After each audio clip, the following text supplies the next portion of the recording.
26,000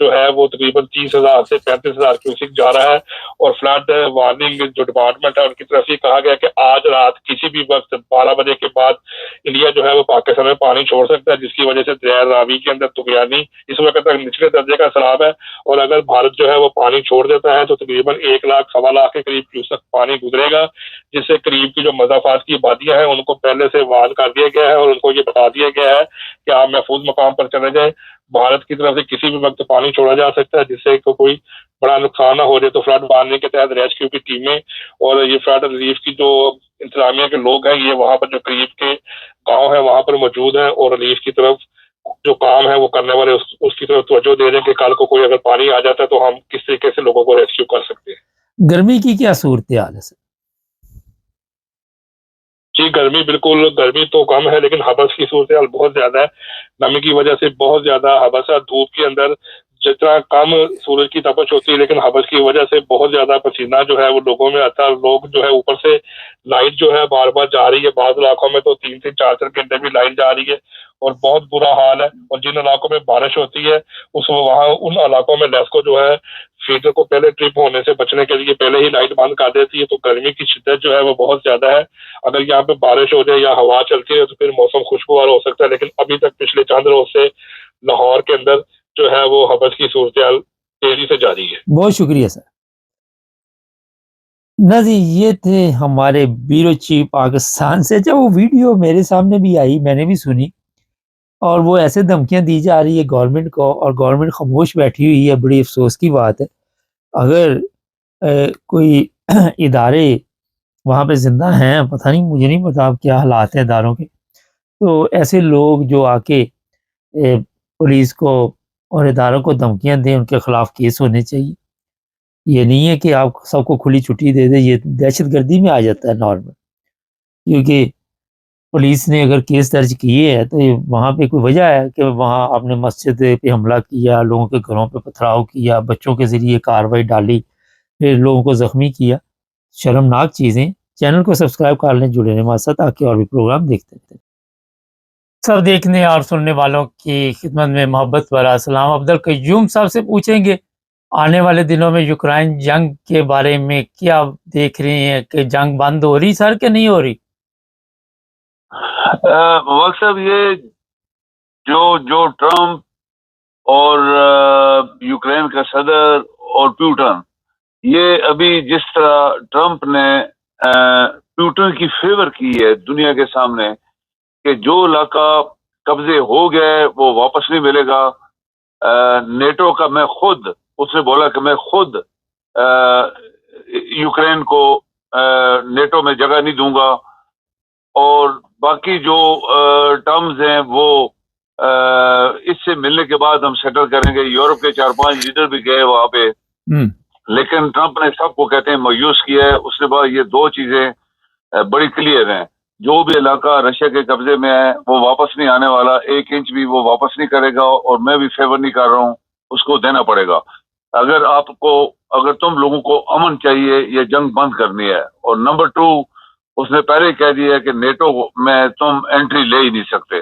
تو یہ بڑی کلیئر ابھی اس کے ذہن میں آ گیا ہے. تو ایکچولی جیسے ہم نے پہلے بات کی تھی کہ یہ بندہ جو ہے جنگ ہار گیا، اس کے بعد کچھ نہیں بچا. ابھی اس کی فوج اتنی ماری گئی ہے، لوگ مارے گئے، شہر تباہ ہو گئے، برا حال ہے. یہ رونے کی شکل بنا کے بیٹھا ہوا تھا، بالکل رونے والا. اس کے فوجی اس کو بتا رہے تھے تو اپسیٹ تھا کیا ہو گیا ہمارے ساتھ. تو پیوٹن جیت گیا ہے. یہ بڑے بڑے لوگوں نے تبصرہ کیا کہ پیوٹن جنگ جیت گیا ہے. پیوٹن نے ٹرمپ کو بھی کنونس کر لیا ہے. تو باقی یہ جو یورپ کے لوگ ہیں ان کے لیے کچھ بچا ہی نہیں ہے. ابھی یہ اس کو کیا سپورٹ کریں گے جب اس کو علاقہ بھی نہیں ملنے والا، نیٹو وہ جا نہیں سکتا. بفر زون پیوٹن کہتا ہے میں بنواؤں گا جہاں پہ کسی بھی دوسرے ملک کی فوج نہیں ہوگی، کوئی اسلحہ نہیں ہوگا. تو یورپین یونین کو تو کچھ بھی نہیں ملا. انہوں نے خربوں ڈالر خرچ کیے ہوئے تھے اور امریکہ پیچھے لگا ہوا تھا. آپ کو پتہ ہی ہے ٹرمپ سے پہلے امریکہ فل سپورٹ کر رہا تھا ان کو. تو یہ ابھی جنگ پیوٹن تو ابھی مار رہا ہے. آپ کو پتہ ہی ہے کہ پیوٹن جب تک اس نے بولا تھا کہ یہ معاہدہ نہیں ہوگا میں یوکرین کو نہیں چھوڑوں گا. اور ایکچولی رات کو میں ایک پروگرام دیکھ رہا تھا، اس میں ایک بندہ سوال کر رہا تھا تو اس نے جواب دیا کہ ایکچولی پیوٹن پورے یوکرین پہ قبضہ کرنا چاہتا ہے اور وہ دڑا دڑ مارتا جا رہا ہے ان کو، آگے بڑھتا جا رہا ہے. تو یہ جو پیوٹن کی اندر جو ایک چیز ہے، لازمی بات ہے ان کی بھی بڑی دنیا مری ہے، فوجی مرے ہیں، سویلین لوگ مرے ہیں، پراپرٹیز تباہ ہوئی ہیں. جو پیوٹن ابھی جس علاقے میں بیٹھا ہے اس کی پراپرٹی تو ساری تباہ ہو گئی ہے، یہ دوبارہ ری بلڈ ہوگا. اسی طرح یوکرین سارا ری بلڈ ہوگا، موسٹلی ری بلڈ ہوگا. تو یہ چیزیں جو ہیں یہ اس کی طرف جا رہی ہیں، یہ جنگ جلدی ختم ہونے والی ہے. سر یہ بتائیے، جنگ جلدی ختم ہونے والی ہے اور ابھی تک ویسے اثرات یہی ہیں کہ بات چیت کسی نتیجے پہ پہنچی نہیں ہے. جی دوبارہ میں نے کہا ابھی تک جو بات چیت ہوئی وہ کسی نتیجے پہ نہیں پہنچی. یہ صحیح بات ہے، وہ جو بھی بات چیت ہوئی نتیجے پہ نہیں پہنچی، لیکن وہ ابھی چونکہ پیوٹن اس کا انتظار کر رہا تھا صدر کا، وہ گیا، اس سے بات علیحدہ کی. پھر سارے لیڈر آپ کو پتہ ہے 4-5 موٹے موٹے جو ہیں، یہ جرمنی کا، فرانس، انگلینڈ اور ایک اور تھا شاید کوئی، تو یہ 4 بندے، ہاں وہ یورپین یونین کی جو پریزیڈنٹ ہے وہ تھی، تو یہ 5 بندے تھے. لیکن ایک بات پیوٹن نے بہت کلیئر کر دی ہے کہ معاہدہ کرنے کے لیے اگر تم نے جنگ کرنی ہے تو تم جنگ کرو، لیکن تمہیں پتہ ہونا چاہیے کہ پیوٹن نے تمہارا بہت سارا علاقہ قبضہ کر لیا ہے اور بہت سارا تم اور کھو بیٹھو گے اگر تم نے کوئی معاہدہ نہ کیا. اور میں تمہاری مدد نہیں کرنے والا، امریکہ بالکل مدد نہیں کرے گا. امریکہ امن کے لیے سپورٹ کر رہا ہے تمہیں، کہ تمہاری بہتری یہی ہے کہ جہاں ابھی کھڑے ہو ادھر ہی ختم کر دو، اور جو تم سے نکل گیا وہ نکل گیا. یہ ہنری کسنجر نے مواخذہ آپ کو یاد ہوگا 2 سال پہلے بولا تھا کہ جو چھوٹا سا علاقہ تم نے گما دیا اس کو بھول جاؤ، فوراً اپنے ملک کو بچانے کی کوشش کرو، ورنہ تمہارا سارا ملک تمہارے ہاتھ سے نکل جائے گا. اور وہی بات ہوئی ہے، ابھی تقریباً تھرڈ آپ کہیں کہ اس کے ہاتھ سے نکل گیا ہے. اور پیوٹن کی شاید یہ مرضی ہے کہ پورا یوکرین قبضہ کر لے، اور کر بھی سکتا ہے کیونکہ پیوٹن کا ہاتھ اس وقت بہت مضبوط جا رہا ہے، امریکہ اس کا سپورٹ کر رہا ہے. تھوڑا سا پاکستان چلتے ہیں، لوگوں کو پتہ چلے. سر پاکستان میں تباہی ہی تباہی ہے اس وقت، اور جو ہمارے لیڈر ہیں ان کو کوئی فکر نہیں، وہ اپنی زندگی میں مست ہیں، پکنک میں چل رہے ہیں وہ. تو یہ عام بندہ جو ہے کہیں پہ سیلاب آ گیا، کہیں پہ زلزلہ آ گیا، کہیں پہ بارشیں آ گئی، کس چیز کی قوم کو سزا مل رہی ہے؟ آج قوم کی بات کرتے ہیں، پہلے تو ہم لیڈروں کی کرتے ہیں. مبارک صاحب، یہ صحیح بات ہے کہ آپ دیکھیں کہ کیونکہ ہم نے یہ کوئی میرے خیال میں سینکڑوں دفعہ الف استعمال کیا ہے کہ چونکہ یہ قوم مردہ ہے، اور اللہ تعالیٰ کا غضب، مبارک صاحب خود اللہ تعالیٰ نے فرمایا 3 طریقوں سے میرا غضب نازل ہوتا ہے. جیسے نوح طوفان آیا تھا تو نوح علیہ السلام کی قوم تباہ ہوئی تھی، پوری دنیا تباہ نہیں ہوئی تھی. یہ لوگوں کے غلط فہمی ہے کہ نوح علیہ السلام کے جو سیلاب آیا تھا پوری دنیا نہیں، وہ ایک قوم تھی.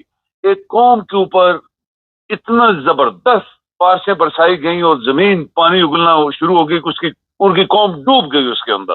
اور یہ عربوں کا علاقہ ہے، یہ کوئی ترکی مرکی نہیں ہے، یہ سب فراڈ لوگ کرتے ہیں. یہ ایکچولی یہ اردن، فلسطین، یہ مصر، یہی علاقہ تھا جہاں پہ یہ اللہ تعالیٰ کا غضب نازل ہوا تھا. اب دیکھیں کہ اللہ تعالیٰ نے خود فرمایا کہ میں زلزلے سے اوپر سے نیچے، نیچے سے اوپر زمین کر دیتا ہوں. وہ قومیں جو میرا حکم نہیں مانتی یا میرے سے باغی ہوتی ہیں. پاکستانی ایک باغی قوم ہے اللہ تعالیٰ کے ساتھ، کیونکہ یہ ملک اسلام کے نام پہ مانگا گیا.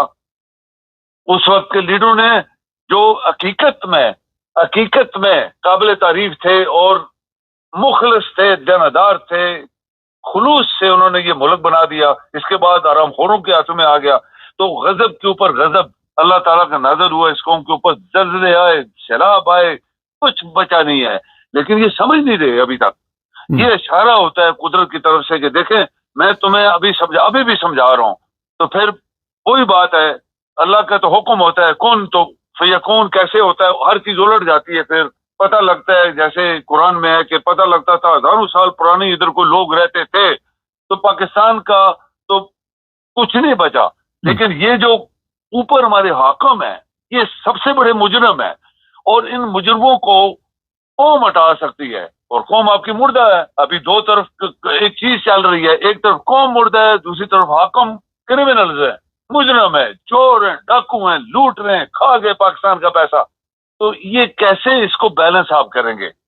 یہ بیلنس یہی ہے کہ پھر قدرت آپ کو سزا دے گی, دونوں کو ملے گی پھر, کیونکہ مردہ قوم بول نہیں رہی, حاکم جو ہیں وہ چور ہیں, وہ پاکستان کو کھا رہے ہیں, تو پھر اللہ کا حکم آ جائے گا. آپ دیکھیں کتنی سخت بارشیں ہوئیں اور کس طرح بادل برس ہوئے, پورے کا پورا قوموں کو, کیا کہتے ہیں, گاؤں کو, محلوں کو غائب کر دیا اللہ تعالیٰ نے, اور ان کی لاشیں نہیں مل رہی. یہ قوم مبارک صاحب نہیں سنبھلے گی جب تک لوگ نہیں اٹھیں گے. یہ پاکستان نہیں چلے گا. ہم نے 1000 دفعہ بولا ہے اور آج تک نہیں چلا. آپ کو پتہ ہے, آپ کے پاس بڑا علم ہے, آپ نے بڑے پروگرام کیے ہیں. یہ قوم, یہ ملک نہیں بچے گا جب ہم مقروض ہیں, گلی گلی, ایک ایک محلے کے, کہتے ہیں کہ شہر کے, ملکوں کے. آپ کا وزیر خزانہ کہتا ہے کہ جو کچھ ہم آج کر رہے ہیں سب یہ ادار کا پیسہ ہے. تنخواہیں بھی فوج کو ادھر ادھر سب کچھ خرید رہے ہیں. سر اخراجات پہ تو کوئی فرق نہیں پڑ رہا, ادھار کے پیسے سے تو اب کسی نے کوئی ادھار لینا تو وہاں پہ تو یہ سوچتا ہے کہ خرچ کرنے سے پہلے, مگر وہ تو ہم سوچ ہی نہیں رہے خرچ کرنے سے پہلے. ہم تو جاپان جا رہے ہیں, ہم کہیں نہ کہیں لوگوں کو لے کے پکنک منائی جا رہی ہے. پیسے ہمارے پاس ہے نہیں, پکنک ہماری جو ہے وہ کم نہیں ہوتی. موبائل صاحب اس لیے کہ دیکھیں نا, وہ چوروں کا کپڑا ڈنگوں کا غز. یعنی جب ان کا ملک ہی نہیں ہے یہ, تو یہ کیوں ملک کے بارے میں سوچیں گے؟ ان کی تو پراپرٹی ساری باہر ہیں. آپ دیکھیں سارا دبئی میں ان کی پراپرٹیز ہیں, قطر میں ہے, پوری باقی دنیا میں ان کے سب کچھ تو وہاں ہے, پیسہ بھی وہاں ہے. تو یہ کیوں پاکستان کے بارے میں سوچیں گے؟ یہ پاکستان کو جتنا لوٹ سکتے ہیں لوٹ رہے ہیں, چاہے وہ چیف آف آرمی اسٹاف ہے, چاہے وہ یہ جیلی جو پارلیمنٹ ہے, ممبرز بنے ہوئے ہیں. آپ ان کی تنخواہیں دیکھیں مبارک صاحب, یہ ہم نے بہت دفعہ بات کی ہے کہ یورپ میں کسی کو اتنی تنخواہ, اتنی سہولیات نہیں ہے جتنی پاکستان ایک مانگنے والا ملک دے رہا ہے. تو اس کا مطلب کیا ہے؟ آپ کی اگر انکم جو ہے آپ 10,000 ہے, آپ خرچ کر رہے ہیں 1,00,000 روپیہ, تو آپ لازمی بات ہے کہ وہ 1,00,000 روپے جو خرچ کر رہے ہیں وہ کدھر سے آئے گا؟ وہ آپ کرپشن کریں گے, پاکستان کا پیسہ کھائیں گے, اور وہ آپ کو ایک نہ ایک دن دبو دے گا. اگر کشتی میں 100 بندہ بیٹھ سکتا ہے, 1000 بٹھائیں گے تو وہ تو ڈوب جائے گی. اسی طرح یہ اکانومی کا بھی یہی ہوتا ہے کہ آپ کا انکم سے بڑھ کے خرچ کرنا آپ کی تباہی کی علامت ہوتی ہے, اور ملک وہ ڈوب جاتے ہیں, ختم ہو جاتے ہیں. جیسے رشین تھا کسی زمانے میں, آپ کو پتا ہے, وہ جنگ شنگ کر کے اس کے بعد پیسہ نہیں بچا, ہتھیار اس کے بعد بہت تھے, ایٹم بم سب سے, لیکن وہ ملک نہیں بچایا پایا تھا. وہ 15 ملک بنے تھے. پھر پاکستان جو 4 صوبوں کا ملک ہے, ہر صوبے میں تو لڑائی ہو رہی ہے. بلوچستان کہتے ہیں ہمارے کوک مارے گئے, صحیح کہتے ہیں, بالکل سچ کہہ رہے ہیں. سوئی گیس سونا ہیرے جواہرات تو بلوچستان میں ہے, تو وہ سب سے غریب صوبہ ہے. کیوں پیسہ ان کا لوگ کھا گئے؟ وہ کہتے ہیں کہ یوب کے جب سوئی گیس نکلی سب سے پہلے اسلام لے گیا, تو جو جہاں سے نکلی تھی ان کو گیس 40 سال بعد ملی تھی. مبارک صاحب یہ ظلم ہو رہا ہے نا پاکستان میں. اسی طرح پٹھان جو ہیں وہ ان کے ساتھ ظلم ہوا ہے, وہ مار کٹائی کر رہے ہیں ابھی تک. پنجاب کھا گیا پیسے, جیسے وہ لوگ سارے کہتے ہیں پنجاب کھا گیا, تو پنجاب جو ہے وہ ساری دولت پنجابیوں کے پاس ہے. یہ بڑے بڑے چور ڈاکو سارے پنجابی ہیں. تو یہ چیزیں ملک کو ڈبونے کے مترادف ہوتا ہے. اور آج جس حالت میں پاکستان جا رہا ہے, اس کو مت آپ سمجھیں کہ یہ 4 بندے اگر گاڑیوں میں گھوم رہے ہیں تو پاکستان بڑا امیر ملک ہے. نہیں, پاکستان امیر ملک ہے اگر اس کی دولت پراپرلی لوگوں میں تقسیم کی جائے, انصاف دیا جائے. آپ کے ججز انصاف نہیں کر سکتے کیونکہ وہ الیکٹڈ نہیں ہے, سلیکٹڈ ہے, اور ان کو اپنی مرضی سے رکھا گیا ہے. تو وہ آرام خوری کر کے لوگوں کو ساتھ ظلم کر رہے ہیں, غریبوں کو جیلوں میں اور امیروں کو بخش رہے ہیں. تو یہ سب قدرت کی مار ہے, یہ قدرت کی مار ہوتی ہے. بہت شکریہ. قدرت بھی جو دکھا رہی ہے آپ کو, یہ سبق سیکھنے کے مترادف ہے. مبارک صاحب بہت شکریہ سر. جی مہربانی. ناظرین, افضل قیوم صاحب کی باتیں تو زبردست ہوتی ہے, صاف بات کرتے ہیں, اور آپ نے دیکھا بے چینی ہر طرف ہے. چینل کو سبسکرائب کریں, جڑے ہمارے ساتھ تاکہ